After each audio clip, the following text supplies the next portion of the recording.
नमस्कार मित्रांनो, आर-टीची प्रक्रिया चालू झाली. सिलेक्टेड कॅन्डिडेट्स आता डॉक्युमेंटच्या पडताळणीसाठी आजपासून स्थळावर जातील, संकेतस्थळावर आणि आपले डॉक्युमेंट व्हेरिफाय करून घेणार आहे. पण वेटिंग लिस्टवाल्यांना आत्ताही काही हाती लागलेलं नाही आहे. सध्या त्यांची प्रतीक्षा कायम आहे.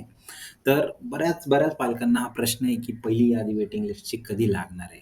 तर हा प्रश्न बरेच लोकं विचारतायत, की ही यादी कधी प्रसिद्ध होणार आहे किंवा पहिला राउंड कधी होणार आहे, दुसरा राउंड कधी होणार आहे, तिसरा राउंड कधी होणार आहे?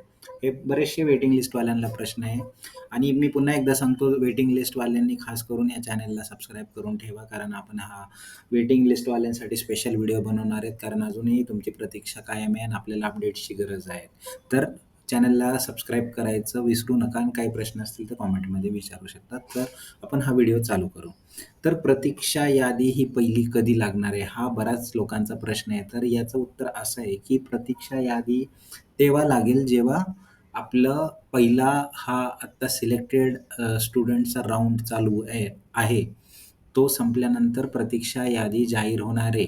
तर दिलेल्या डेटप्रमाणे सध्या तरी 30 तारीख ही लास्ट तारीख दिलेली आहे आणि 30 तारखेपर्यंत सिलेक्टेड स्टुडंट्सला आपले डॉक्युमेंट व्हेरिफाय करून ॲडमिशन घ्यायचं आहे.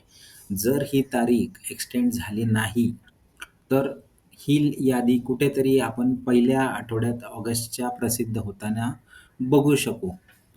तर पहिली यादी ही ऑगस्टच्या पहिल्या आठवड्यात लागेल असं दिसत आहे आणि आपल्याला ह्या यादीवरच अवलंबून राहायचं नाहीये. त्यामुळे तुम्ही कंटिन्युअसली तुमच्या मुलाचा किंवा मुलीचा जो अ, नंबर आहे, तो चेक करायचा आहे वेबसाईटवरती, की कुठल्या प्रकारची अपडेट आहे का? कुठल्या प्रकारचा नंबरमध्ये अपग्रेड झालाय का? जसं पहिले 10 होता, आता 9 झालाय किंवा 8 झालाय. तर हे कंटिन्युअस चेक करायचं आहे, कारण ते तुमच्या फायद्यासाठी आहे. तर हा झाला पहिला मुद्दा, की प्रतीक्षा यादीचा पहिला राउंड हा कधी होऊ शकतो? तर अंदाजे हा पहिल्या आठवड्यात होऊ शकतो ऑगस्टच्या. आता दुसरा प्रश्न आहे, की परत एकदा मी काल एक व्हिडिओ बनवला होता, पण सॉरी त्याच्यामध्ये थोडासा आवाजाचा इश्यू होता. त्यामुळे बऱ्याच लोकांना त्याचा म्हणजे तो क्लिअरली ऐकू आला नसेल. पण मी कालच्या व्हिडिओमध्ये सांगितलं होतं, की बऱ्याच लोकांना प्रश्न आहे, की माझ्या मुलाचा नंबर XYZ आहे, तर त्याचा नंबर लागेल का? की 10 आहे, 15 आहे, 20 आहे.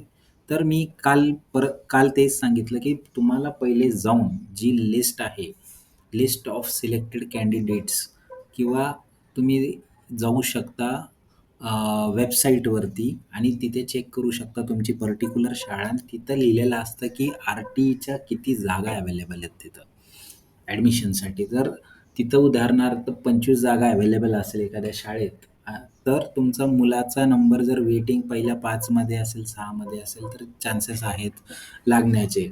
पण वेटिंग लिस्ट समजा त्या शाळेमध्ये पर्टिक्युलर व्हॅकन्सी आहेत समजा 100 किंवा 80 आर-टीसाठी मी बोलतोय आणि तुमच्या मुलाचा नंबर 30 जरी असेल, तरी त्याचे चान्सेस हाय आहेत लागण्याचे. तर ते डिपेंड करतं, की त्या शाळेत पर्टिक्युलर व्हॅकन्सी किती आहेत आर-टीसाठी स्पेसिफिक टोटल व्हॅकन्सी नाही म्हणत आहे, फक्त आर-टीच्या व्हॅकन्सी. तर ह्या गोष्टी त्याच्यावर ठरतात. आणि सेकंड थिंग तुम्ही तुमचे डॉक्युमेंट्स रेडी करून ठेवा. ॲट पहिले 5 मध्ये जे विद्यार्थी आहेत ज्यांचं वेटिंग लिस्ट 5 पर्यंत त्यांनी तरी ॲट त्यांचे डॉक्युमेंट रेडी करा. त्यांचे चान्सेस कुठल्याही परिस्थितीत जास्तच असतात. त्यामुळे त्या लोकांनी तयारीला लागायचं आहे, की तुम्ही तुमचे डॉक्युमेंट्स रेडी करून लवकरात लवकर सादर करू शकता. तर अजून काही तुम्हाला प्रश्न असतील तर तुम्ही मला या व्हिडिओमध्ये विचारू शकता आणि पहिली यादी जशी प्रसिद्ध होईल मी तुम्हाला पहिली अपडेट देईल. चॅनलला सबस्क्राईब करून ठेवा. तुम्हाला नोटिफिकेशन लगेच येईल. पहिली यादी जशी अपलोड होईल तसं मी हा व्हिडिओ बनवेल आणि त्यासाठी चॅनलला सबस्क्राईब करून ठेवा. धन्यवाद.